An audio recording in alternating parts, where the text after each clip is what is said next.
முதல்ல பீஸாவை யாரு சாப்பிடணும்னு தெரியுமா? நம்மள மாதிரி பணக்கார பறவைங்க தான் சாப்பிடணும்.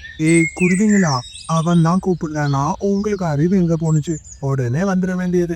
இதெல்லாம் கேட்ட குழந்தைங்க ரொம்பவே மனசு வருத்தத்தோட அவங்க வீட்டை விட்டு வெளியில போனாங்க. அம்மா கிட்ட நடந்த எல்லா விஷயத்தையும் சொன்னாங்க. இது கேட்ட மீனுவும் ரொம்பவே வருத்தப்பட்டா. நீங்க எதுக்கும் கவலைப்படாதீங்க. கண்டிப்பா அம்மா இன்னும் ஒரு வாரத்துல எப்படியாச்சும் வீட்டு வேலை பார்த்து உங்களுக்கு அந்த பீஸாவை வாங்கி தரேன். உங்க அப்பா மட்டும் இருந்திருந்தாருன்னா கண்டிப்பா நம்மளுக்கு இந்த நிலைமையே வந்திருக்காது. பிறகு குழந்தைங்க 2 பேரும் மனிதர்கள் வாழ்ற குடியிருப்புக்கு போனாங்க. அங்க இருந்த ஒரு கிணத்து பக்கத்துல தண்ணி குடிக்கலான்னு போனப்போ வித்தியாசமா ஒரு புத்தகம் கிடக்கிறத லக்கி பார்த்தா. இங்க பாரு, இந்த புத்தகம் பாக்குறதுக்கு ரொம்பவே அழகா இருக்கு. இந்த புத்தகத்தை பார்த்தா பழங்காலத்து புத்தகம் மாதிரி இருக்கு. கண்டிப்பா நல்ல நல்ல கதைகள் எல்லாம் இருக்கும். நாம வீட்டுல இருந்து கிளம்பி ரொம்ப நேரம் ஆயிடுச்சு. இந்நேரத்துக்கு நம்மள காணணும் அம்மா பதட்டப்பட்டு காடு முழுக்க தேடிட்டு இருப்பாங்க. உடனே நம்ம வீட்டுக்கு போலாம். இந்த புத்தகத்தை வீட்டுக்கு எடுத்துட்டு போய் அப்புறமா படிச்சுக்கலாம், சரியா? பிறகு குழந்தைங்க 2 பேரும் புத்தகத்தை எடுத்துட்டு அவங்களோட வீட்டுக்கு வந்தாங்க. மீனுக்குருவி பகலெல்லாம் வேலை செஞ்ச களைப்புல அசந்து படுத்துட்டு இருந்தா. இந்த மாம்பழம் மட்டும் உண்மையானதா இருந்திருந்தா எவ்வளவு நல்லா இருந்திருக்கும் அப்படின்னு குக்கு சொன்னான். உடனே அந்த மாம்பழம் உண்மையான மாம்பழமா மாறுனுச்சு. என்ன இது அதிசயம்! புத்தகத்துல இருந்த ஓவியம் இப்படி உண்மையான மாம்பழமா மாறிடுச்சு அப்படின்னு குக்கு சொன்னான். என்னால இதை நம்பவே முடியல. கண்டிப்பா இது ஒரு மாயாஜால புத்தகம் தான் அப்படின்னு சொல்லிட்டு குழந்தைங்கள அந்த மாம்பழத்தை சாப்பிட சொன்னா. குழந்தைங்களும் ருசிச்சு சாப்பிட்டாங்க. இதை பார்த்த மீனுக்குருவி ரொம்பவே சந்தோஷப்பட்டா. அதனால் காலையில பொழுது விடிஞ்சதும் குழந்தைங்க எப்பயும் விளையாடுற அந்த மரத்துக்கு போனாங்க. உனக்கு ஒரு விஷயம் தெரியுமா? எங்க கிட்ட ஒரு மந்திர புத்தகம் இருக்கு. அது நாங்க என்ன கேட்டாலும் உடனே தந்துரும். எந்த காலத்துல இருக்கு நீ? மாயா ஜல புத்தகமாவது ஒண்ணாவது பீஸா கொடுக்கலன்னு இல்ல நீங்க முத்தாளாக்க முயற்சி பண்றீங்க அப்படின்னு சொல்லிட்டு ஜக்கு பறந்து தன்னோட வீட்டுக்கு போனான். என்னாச்சு உனக்கு? இதுக்கு வீட்டு அழற? அம்மா, எனக்கு ஒரு மந்திர புத்தகம் வேணும். அந்த புத்தகம் அந்த குருவிங்க கிட்ட இருக்கு. என்ன சொல்ற நீ? மந்திர புத்தகமா? ஐயோ, அந்த குழந்தைங்க 2 பேரும் உன்னை நல்லா ஏமாத்திருக்காங்கப்பா. அப்படிலாம் ஒண்ணு கிடையவே கிடையாது. ஜக்கு சொல்ற மாதிரி இந்த மாயா ஜலத்தை பற்றியெல்லாம் நான் ஏற்கனவே கேள்விப்பட்டிருக்கேன். எதுக்கும் நீ ஒரு தடவை போய் மெனு வீட்டுல பார்த்துட்டு வா. நான் இப்பவே போய் பார்த்துட்டு வரேன். பிறகு ஜக்குவும் கௌரியும் மீனு வீட்டை நோக்கி பறக்க ஆரம்பிச்சாங்க. உடனே இந்த ஓவியத்தை ஒரு உண்மையான பீட்சாவா மாத்தி கொடு அப்படின்னு லக்கி சொன்னதும் உடனே அந்த ஓவியம் ஒரு உண்மையான பீட்சாவா மாறினுச்சு. உடனே குழந்தைங்க அந்த பீட்சாவை சாப்பிட ஆரம்பிச்சாங்க. இது எல்லாத்தையும் வீட்டோட கதவுக்கு பின்னால இருந்து கோரியும் ஜக்குவும் பார்த்துட்டு இருந்தாங்க. ஆச்சரியத்தோட அங்கிருந்து வீட்டுக்கு வந்த கோரி அங்க நடந்த எல்லா விஷயத்தையும் காலு கிட்ட சொன்னா. இதை கேட்ட காலுவும் ரொம்பவே அதிர்ச்சியானா. எப்பயுமே அந்த 7 சிட்டுக்குருவிங்க என்கிட்ட இருக்கிற பொருளை பார்த்து தான் ஆசைப்படுவாங்க. ஆனா இந்த தடவை என்கிட்ட இல்லாத ஒண்ணு குருவிங்க கிட்ட இருக்கு. இதை நினைச்செல்லாம் நீ வருத்தப்படக்கூடாது, சரியா? அம்மா மேல நம்பிக்கை இருக்குல்ல? கண்டிப்பா நாளைக்கு இந்த நேரம் உன் கையில அந்த புத்தகம் இருக்கும். நம்ம பையனுக்கு மட்டும் இல்ல, நம்மளுக்கும் அந்த புத்தகத்தோட தேவை நிறைய இருக்கு. என்கிட்ட ஒரு அருமையான யோசனை இருக்கு. கோரி நினைச்ச மாதிரி ஒரு திட்டத்தை தீட்டி மீனுவை அவ வீட்டுல இருந்து வெளியில அனுப்பிட்டு அந்த நேரத்தை பயன்படுத்திக்கிட்ட காலு அவ வீட்டுக்குள்ள போயிட்டு அலமாரியில இருந்த மந்திர புத்தகத்தை எடுத்துட்டு வந்தான். சாமர்த்தியமா இந்த புத்தகத்தை எடுத்துட்டு வந்திருக்கீங்க. முதல்ல உங்களுக்கு என்ன வேணுமோ அதையே நீங்க இந்த புத்தகத்தை கிட்ட கேளுங்க. அதுக்கப்புறமா எனக்கு தேவையானதை நான் கேட்டுக்கிறேன் அப்படின்னு சொன்னா. எனக்கு எப்பயுமே நீதான் முதல்ல. அதனால உனக்கு என்ன தேவையோ அதை நீ கேளு, அப்புறமா நான் கேட்டுக்கிறேன். மனசுல வளையல நினைச்சுக்கிட்டு அந்த புத்தகத்தை திறந்த கோரி அதுல இருக்கிற ஓவியத்துல இருந்து உங்க வளையலா மாற சொல்லி கேட்டா. வளையல் வரும்னு பேராசையோட காத்துட்டு இருந்த காகங்களுக்கு அதிர்ச்சி கொடுக்கிற மாதிரி அந்த புத்தகத்தின் நடுவுல இருந்து கொடிய விஷமுள்ள ஒரு கருநாகம் வெளியில வந்தது. கருநாகத்தை பார்த்து பயந்து போன காகங்கள் வேக வேகமா அவங்க கூட்டுல இருந்து அலறி அடிச்சுட்டு வெளியே வந்தாங்க. வெளியில வந்தவங்க மலையை நோக்கி வேகமா பறக்க ஆரம்பிச்சாங்க. பின்னாடியே பறந்து வந்த அந்த மந்திர புத்தகம் நேரா மீனுவோட வீட்டுல போய் அவங்களோட கூட்டுக்கு நடுவுல விழுந்தது. மந்திர புத்தகம் திரும்ப கிடைச்சது நினைச்சு குழந்தைங்க ரொம்பவே சந்தோஷப்பட்டாங்க. பறவைங்க வாழ்ந்த அந்த காட்டுல ரொம்பவே வறட்சி ஏற்பட்டதுனால பறவைங்க 4 பேருமா சேர்ந்து வேறொரு புது காட்டை நோக்கி பறந்து போயிட்டு இருந்தாங்க. ஒரு வழியில ரொம்பவே கத்தி எடுக்கவும் ஒரு மரக்கிளையில அமர்ந்த பறவைங்க இந்த மாதிரி பேசிக்கிட்டாங்க. இங்க பாரு நீனு, நேத்துல இருந்து நம்ம எதுவுமே சாப்பிடாம பறந்துட்டு இருக்கோம். இதுக்கு மேல என்னால ஒரு அடி கூட எடுத்து வைக்க முடியாது. இதெல்லாம் சாப்பிட்டாதான் கொஞ்சம் தூரம் பறக்க முடியும். நீ ஒன்றும் கவலைப்படாத. நாம் போய் உணவு எதுவும் கிடைக்குதான்னு தேடி பார்க்கலாம். நீ பாருங்க காலம்னா, இந்த காட்டுல எந்த திசையில உணவு கிடைக்கல தெரியல. அதனால நாம 2 பேரும் வேற வேற திசையில தேடி போகலாம். உங்களுக்கு கிடைக்கிற உணவை இங்க எடுத்துட்டு இதே இடத்துக்கு வந்துடுவேன். எனக்கு என்ன உணவு கிடைக்குதோ அதை எடுத்துட்டு நானும் இந்த இடத்துக்கு வந்துடுறேன். அப்புறமா நம்ம 4 பேருமா சேர்ந்து நம்மளோட உணவை பகிர்ந்து சாப்பிடலாம். சரிதான் மீனோ, நீ சொல்றதும் நல்ல யோசனையா தான் இருக்கு. எல்லாரோட பசியும் தீர்ந்த மாதிரி ஆயிடும், சரியா? அப்படின்னு சொல்லிட்டு பறவைங்க 4 பேரும் வெவ்வேறு திசையில பறக்க ஆரம்பிச்சாங்க. இன்னும் குருவியும் லக்கியும் ரொம்ப தூரம் பறந்து போயிட்டு அவங்களுக்கான உணவை தேட ஆரம்பிச்சாங்க. ஆனா அந்த காகங்கள் 2 பேரும் அங்கிருந்து பறந்து போகும்போதே பக்கத்துல ஒரு வீடு திறந்திருக்கதை பார்த்து 2 காகங்கள் நேரா அந்த வீட்டுக்குள்ள போனாங்க. அங்க இருந்த ஒரு வயசான காகத்தை பார்த்து அந்த காகத்தை பயங்கரமா தாக்கிட்டு அதை வச்சிருந்த அந்த உணவை எடுத்துட்டு வேக வேகமா இந்த இடத்துக்கு பறந்து வந்துட்டாங்க. மீனுக்குருவியும் லக்கியும் அவங்களுக்கு கிடைச்ச ஏதோ ஒரு உணவு பொருளை எடுத்துட்டு அந்த இடத்துக்கு வந்து சேர்ந்தாங்க. 4 பேருமா சேர்ந்து அவங்க எடுத்துட்டு வந்த உணவு பொருளை ரசித்து சாப்பிட்டாங்க. கொஞ்ச நேரத்துக்கு அப்புறமா பறவைங்களோட வயிறு நிரம்பினதும் திரும்பவும் பக்கத்து காட்டை நோக்கி பறக்க ஆரம்பிச்சாங்க. இந்த மாதிரி ரொம்ப தூரம் பறந்து வந்ததுக்கு அப்புறமா பக்கத்து காட்டுக்கும் வந்து சேர்ந்தாங்க. இங்க பாருங்க காகங்களா, நாம இந்த காசுல நம்ம தங்கறதுக்காக ஒரு வீடெல்லாம் கட்டியாகலாம். வாங்க, அதுக்கான வேலையை உடனே ஆரம்பிக்கலாம்.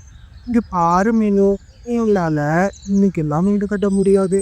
இவ்வளோ தூரம் பறந்து வந்தது உடம்பெல்லாம் அடுக்கி போட்ட மாதிரி கலக்கா இருக்கு. கொஞ்ச நேரம் அடுக்கி தூங்கினாதான் எதெல்லாம் செஞ்சு முடியும். என்ன கோரி சொல்ற? வீடு கட்டலாம் எதுல படுத்து தூங்குறது? இங்க பாரு நீ, உன்னால இந்த மரத்துல கூட படுத்து தூங்க முடியும், சரியா? உனக்கு அவசியமா வீடு கட்டியாகலாம், நீ போய் வீடு கட்டிக்க அப்படின்னு சொல்லி காகங்கள் ரொம்ப கோவமா பேசினாங்க. இங்க பாரு சோழி, இதுல கோவப்படுறதுக்கே என்ன இருக்கு சொல்லு? உன்கிட்ட குட்டியா குழந்தை எதுவும் இல்லை. ஆனா ஆமாம், என்னோட பொண்ணு லக்கி இந்த காட்டுல மழை சனின்னு பார்க்காம இப்படி மரத்திலேயே படுத்து தூங்க வைக்க முடியாது. அதனால நான் எங்களுக்கு தேவையான வீடை கட்டிக்கிறேன் அப்படின்னு சொல்லிட்டு லக்கியும் மீனவும் சேர்ந்து வீடு கட்டுறதுக்கு தேவையான பொருட்களை தேடி பறக்க ஆரம்பிச்சாங்க. ஆனா இந்த சோம்பேறி காகங்கள் 2 பேரும் அவங்களுக்கு ஒரு வழியா இடம் கிடைச்சிது அப்படின்னு சொல்லிட்டு அந்த மரக்கிளையிலேயே படுத்து தூங்க ஆரம்பிச்சாங்க. கொஞ்ச நேரம் கழிச்சு லக்கியும் மீனவும் அங்க இருக்கிற ஒரு கார்பெண்டர் புறாவை பார்க்க போனாங்க. இந்த புறா கிட்ட போயிட்டு, சென்டர் எல்லாம் நாங்க பக்கத்து காட்டுலேருந்து வந்திருக்கோம். இந்த காட்டுல இனிமே தங்கலான்னு இருக்கும். இதுக்கு தங்குற மாதிரி ஒரு சின்ன வீடு ஒன்று கட்டிட்டாங்கல்ல. வீடு கட்டுறதுக்கு தேவையான எல்லா பொருட்களையும் நாங்களே சேகரிச்சு தரோம். உங்களோட சம்பளம் என்னன்னு சொன்னீங்கன்னா இன்னும் 2 நாளில் அவங்களுக்கு அதையும் தந்துடுறோம் அப்படின்னு பறவைங்க 2 பேரும் சொன்னாங்க. இதை கேட்ட கார்பெண்டர் பறவையும், இங்க பாரு பறவையே, இப்போ ரொம்ப வயசாயிருக்கு. உன்னோட மாதிரி என்னால வீடு கட்டுற வேலையெல்லாம் செய்ய முடியல. உன்னோட பக்கங்கள்லாம் வேற திடீர் உன்னை தள்ளி வேலை பார்த்துறதுக்காக போயிருக்காங்க. எப்படியும் அவங்க வரத்துக்கு 1 வாரம் ஆகும். இல்லைன்னா ஒன்று பண்ணு குருவி, உன்னை பார்த்தாலும் பாவமான இருக்கு. இதுன்னா 1 வாரத்துக்கு என்னோட வீட்டையே கண்டிக்கும். எனக்கு உங்களுக்கு சிரமம் கொடுக்கறதுக்கு சோனலை. எனக்கு தேவையான வீடை எப்படியாச்சும் நானே கட்டுறதுக்கு பார்க்குறேன் அப்படின்னு சொல்லிட்டு அங்கிருந்து கிளம்பி லக்கியும் மீனவும் வீடு கட்டுறதுக்கு தேவையான பொருட்களை சேகரிக்க பறந்தாங்க. ரொம்ப தூரம் வந்ததுக்கு அப்புறமா லக்கியோட கண்ணுல ஒரு பெரிய பருத்தி தோட்டம் பட்டுச்சு. அம்மா அம்மா, அங்க பாருங்க, பருத்தி செடிகள். நாம இந்த பருத்தி செடிகளை வச்சு நமக்கு தேவையான வீட்டை கட்டலாம். லக்கி, நீ சொல்றதும் நல்ல யோசனையா தான் இருக்கு. பருத்தி செடியில ரொம்ப சுலபமா வீடு கட்டி முடிச்சிடலாம் அப்படின்னு சொல்லி குருவிங்க 2 பேருமா சேர்ந்து பருத்தி செடிகளை சேகரித்து அவங்களுக்கு தேவையான வீடு கட்ட ஆரம்பிச்சாங்க. ஒரு வழியா ராத்திரி பொழுது வர்றதுக்குள்ள குருவிங்க அவங்களுக்கு தேவையான வீடையும் கட்டி முடித்தாங்க. தூக்கத்துலேருந்து எழுந்த காகங்கள் மீனுக்குருவி ரொம்ப வேகமா ஏதி கட்டிட்டு இருக்கிறத பார்த்து ரொம்பவே பொறாமப்பட ஆரம்பிச்சாங்க. அருளுஜி, இந்த வேலுவ பத்தியிலா இப்படி இவ்வளவு வேகமா மெத்த மாதிரி இருக்கிற ஒரு வீடை கட்டிட்டான்னு இந்த வீட்டுல கண்டிப்பா அவ தூங்கவே கூடாது. புரி, நீ சொல்றது இந்த மூட்டதுதான். ஆனா நாம கேட்டா கண்டிப்பா அந்த குருவி அந்த வீட்டுக்கு தராது. பாருங்க கல்லுஜி, நாம எதுக்கு எப்படி கேட்டுட்டு இருக்கணும்? இந்த வீடு நம்மளுக்கு சொந்தமானது. வாங்க இது இந்த குருவி இருந்து மிரட்டி இங்கிருந்து துரத்துவோம் அப்படின்னு சொல்லி காலுவை கூப்பிட்டுட்டு கோரி மீனை வீட்டை நோக்கி போனான். கோரி. வாங்க காலு அண்ணா, இதுதான் நான் புதுசா கட்டியிருக்கிற வீடு. இன்னும் மீனும் வீடை கட்டிட்டது ரொம்ப குஷியா இருக்க போல. நீ வீடு கட்டினதெல்லாம் சரிதான், ஆனா நீ கட்டின மரம் தான் தப்பு. இந்த மரம் என்னோடது. இந்த காட்டுக்கு வந்ததுமே இந்த மரத்துல நான் தான் கூடு கட்டணும்னு நினைச்சிட்டு இருந்தேன். நீ பாட்டுக்கு நான் கூற நேரமா பார்த்து வீடு கட்டிட்ட.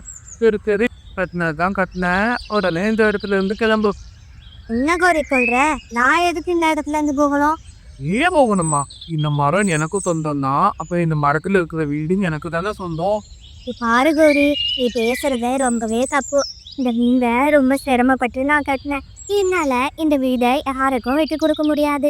இங்க பாரு மீனு, இப்ப இந்த இடத்துல இருந்து நீ போகலன்னா உன்னையும் பொண்ணையும் கண்டிப்பா நாங்க அடிச்சு கொண்டுடுவோம். ஒழுங்கா ஓடிடு. ஊரு முக்கியம்னா இந்த வீட்டை அப்படியே விட்டுட்டு ஓடிடு அப்படின்னு சொல்லி கோரி மிரட்ட ஆரம்பிச்சா. பாவம் பயந்து போன மீனும் பொண்ணோட உயிர் ரொம்ப முக்கியம்னு நினைச்சு வேகமா பக்கத்துல இருக்கிற மரக்கிளையில போய் உட்காந்தாங்க. லக்கிக்கு மீனும் சமாதானம் சொன்னான். இதை கேட்ட லக்கியும் அழசியை நெருக்கிட்டு மரக்கிளையில அமைதியா உட்காந்துட்டு இருந்தா. பறவைங்க 2 பேரும் தூங்கலான்னு நினைக்கிறப்போ காட்டுல பயங்கரமா காத்து வீச ஆரம்பிச்சிச்சு. மறுமேகங்கள் போல மழை வர்றதுக்கு தயாரா இருந்தது. ஐயோ அம்மா, இப்ப காட்டுல பயங்கரமா மழை வரும் போல. சாம மழையில நல்லா நிறைய போறோம். எனக்கு ஒரே யோசனை தோணுது. இந்த கார்பெண்டர் சாத்தா எப்ப வைனாலும் அவங்க வீட்டுக்கு இவங்களை வர சொன்னாங்க. வாங்கம்மா, இன்னைக்கு ராத்திரி நாம இந்த தாத்தா வீட்டுக்கு போய் தங்கிக்கலாம். அவங்க 2 பேரும் மழையில நினைஞ்சபடியே கார்பெண்டர் வீட்டை நோக்கி பறக்க ஆரம்பிச்சாங்க. காலுக்கும் கோரிக்கும் மழைக்கு இதமா ஜாலியா பஞ்சு மெசையில படுத்துட்டு பாட்டு பாடிக்கிட்டே இருந்தாங்க. ஒரு நீ பண்ண யோசனையால இப்போ இந்த மலையில இந்த குருவி 2 நிறைய போகுது. நாம ஜாலியா அது கட்டின வீட்டுல இருக்கிறோம். அம்மா காலேஜி, நீ சொல்றது சரிதான். அதுதான் காலேஜி, நாம எங்க போனாலும் ரொம்ப ராஜமான்ட்டு தான் வாழ்வோம். அதனால வீடே கட்டாம எப்படி நினையாம வீட்டுல இருக்கோம்ல அப்படின்னு சொல்லி ரொம்ப சந்தோஷமா பறவைங்க 2 பேரும் பேசி சிரிச்சிட்டு இருந்தாங்க. கொஞ்ச நேரம் ஆனதும் மழையோட அளவு ரொம்பவே அதிகமானுச்சு. ரொம்ப வேகமா மழை பெய்ய ஆரம்பிச்சதும் ஊரை மேல இருக்கிற பஞ்சு மொத்தமும் மழையில நனைஞ்சு ஒரு சொட்டு தண்ணியா கூட்டுக்குள்ள கொட்ட ஆரம்பிச்சிச்சு. மீனும் குருவியோ கார்பெண்டர் பறவை வீட்டுல போய் நடந்த எல்லா கதையும் சொன்னுச்சு. இதை கேட்ட கார்பெண்டர் பறவை, நல்ல வேலை மீனும், நீ அந்த கூட்டுல தங்காம போனதே நல்லது. ஏன்னா மழைக்கு கண்டிப்பா அந்த பருத்தி கூடு தாங்காது. இந்நேரத்துக்கு அந்த காகங்கள் 2 பேரும் உயிரோடவே இருக்க மாட்டாங்க. நீங்க பண்ணின நல்லதுதான் உங்களுக்கு வந்த கெட்டதை அந்த காகங்கள் கேட்டு வாங்கியிருக்காங்க. நீங்க எந்த தொந்தரவும் உங்களுக்கு இருக்காது. மழை விட்டதும் நாளைக்கே நான் உங்களுக்காக ஒரு வீடை கட்டி தரேன் அப்படின்னு சொல்லி கார்பெண்டர் பறவை மீனுக்கும் லக்கிக்கும் ஆறுதல் சொன்னுச்சு. விடிஞ்சதும் அங்க போய் பார்த்தா கார்பெண்டர் பறவை சொன்ன மாதிரியே காகங்கள் 2 பேரும் இறந்து கிடந்தாங்க. இதுதான் சொல்றது, எப்பயுமே அடுத்தவங்களோட உழைப்பு திருடணும்னு நினைச்சோம்னா நம்மளுக்கு தான் அது ஆபத்தா முடியும். இந்த ஸ்டோரி உங்களுக்கு பிடிச்சிருந்துச்சுன்னா லைக் பண்ணிவிட்டு இந்த மாதிரி நிறைய ஸ்டோரிஸை பார்க்க மறக்காமல் நம்மளோட சேனலை சப்ஸ்கிரைப் பண்ணுங்கள். தேங்க்ஸ் ஃபார் வாட்சிங்.